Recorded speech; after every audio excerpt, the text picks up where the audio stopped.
बता दी मेरे प्यारे बहन भाइयों, मैं आ गई दुर्गा सप्तशती पाठ लेकर, जिसमें कि हमारे 4 अध्याय हो चुके हैं। 5वां अध्याय। अब देवी माँ आप सब पर बहुत कृपा करें, सुख शांति और समृद्धि दें, धन धान्य से भरपूर करें। जय माता दी। चलें 5वां अध्याय की तरफ। इसमें बता दूं क्या लिखा है। देवताओं द्वारा देवी की स्तुति और चंड मुंड के मुख से अंबिका के रूप की प्रशंसा सुनकर शुंभ का उनके पास दूध भेजना और दूध का निराश लौटाना, ये इस पाठ में हम सुनेंगे। चलें।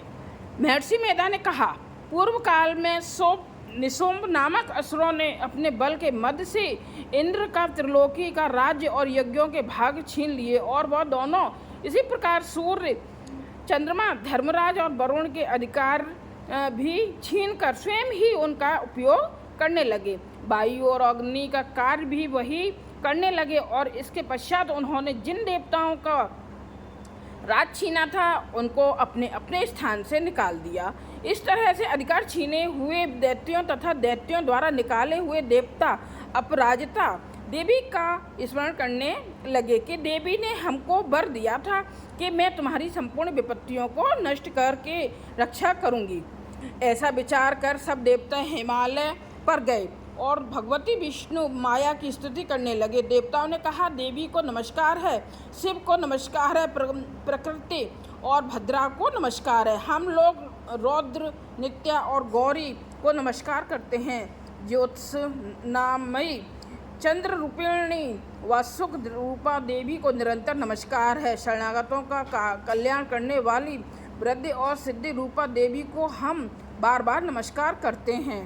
और नैऋतिक राजाओं की लक्ष्मी तथा सर्वाणी को नमस्कार है। दुर्गा को दुर्ग स्थलों पर पार करने वाली दुर्गा पारा को सारक सर्वकारिणी ख्याति कृष्ण और धूम देवी को सदैव नमस्कार है। अत्यंत सौम्य तथा अत्यंत रौद्र रूपा को हम नमस्कार करते हैं, उन्हें हमारा बारंबार प्रणाम है।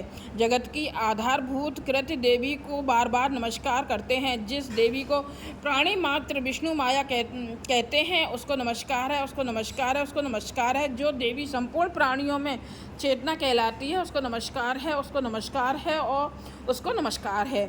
जो देवी संपूर्ण प्राणियों में बुद्धि रूप से स्थित है उसको नमस्कार है, उसको नमस्कार है, उसको नमस्कार है। जो देवी सब प्राणियों में निद्रा रूप से विराजमान है उसको नमस्कार है, उसको नमस्कार है, उसको नमस्कार है। जो देवी संपूर्ण प्राणियों में क्षुधा रूप से विराजमान है उसको नमस्कार है, उसको नमस्कार है, उसको नमस्कार है। जो देवी संपूर्ण प्राणियों में छाया रूप से स्थित है उसको नमस्कार है, उसको नमस्कार है, उसको नमस्कार है। जो देवी सब प्राणियों में शक्ति रूप से स्थित है उसको नमस्कार है, उसको नमस्कार है, उसको नमस्कार है। जो देवी संपूर्ण प्राणियों में तृष्णा रूप से स्थित है उसको नमस्कार है, उसको नमस्कार है, उसको नमस्कार है। जो देवी सब प्राणियों में शांति रूप से स्थित है उसको नमस्कार है, उसको नमस्कार है, उसको नमस्कार है। जो देवी सब प्राणियों में जाति रूप से स्थित है उसको नमस्कार है, उसको नमस्कार है, उसको नमस्कार है। जो देवी सब प्राणियों में लज्जा रूप से स्थित है उसको नमस्कार है, उसको नमस्कार है, उसको नमस्कार है। जो देवी संपूर्ण प्राणियों में श्रद्धा रूप से स्थित है उसको नमस्कार है, उसको नमस्कार है, उसको नमस्कार है।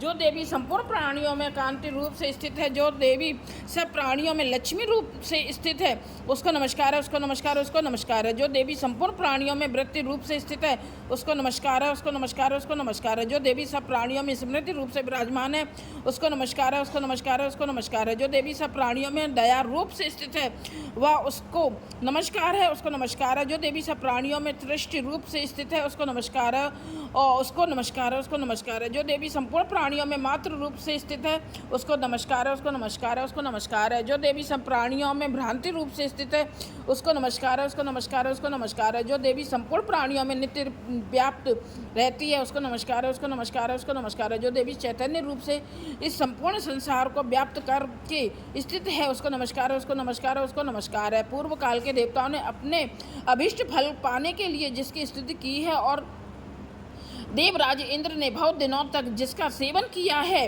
वह कल्याण की साधना भूता ईश्वरी हमारा कल्याण और मंगल करे तथा सारी विपत्तियों को नष्ट कर डाले।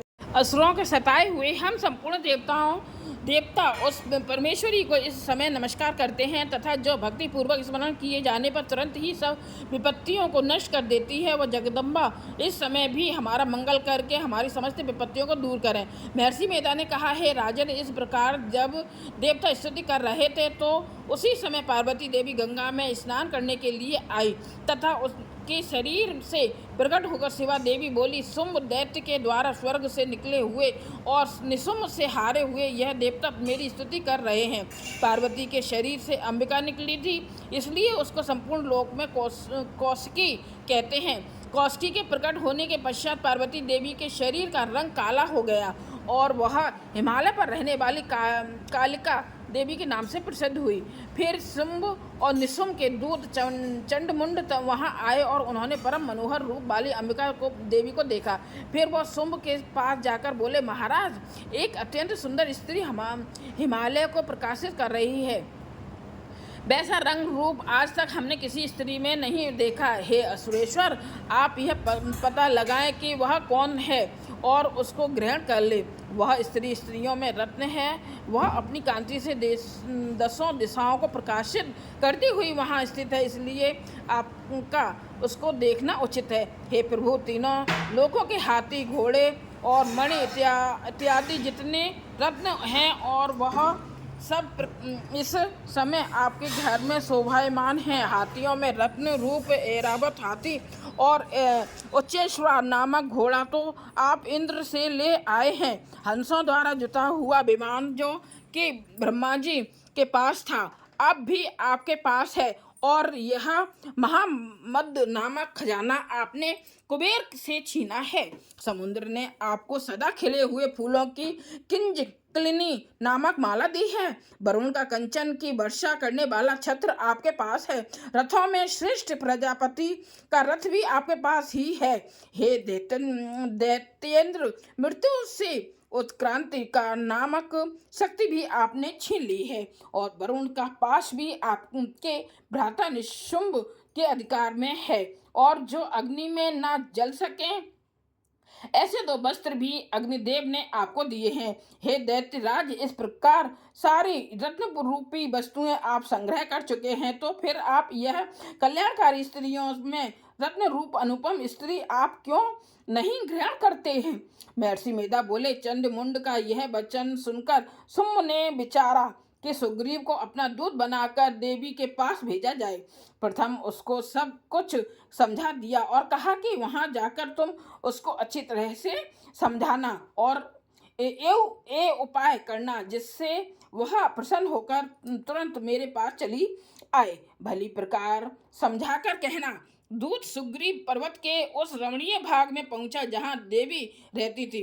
दूत ने कहा, हे देवी, दैत्यों का राजा शुंभ जो इस समय तीनों लोगों का स्वामी है, मैं उसका दूत हूँ और यहाँ तुम्हारे पास आया हूँ। संपूर्ण देवता उसकी आज्ञा स्वर से मानते हैं।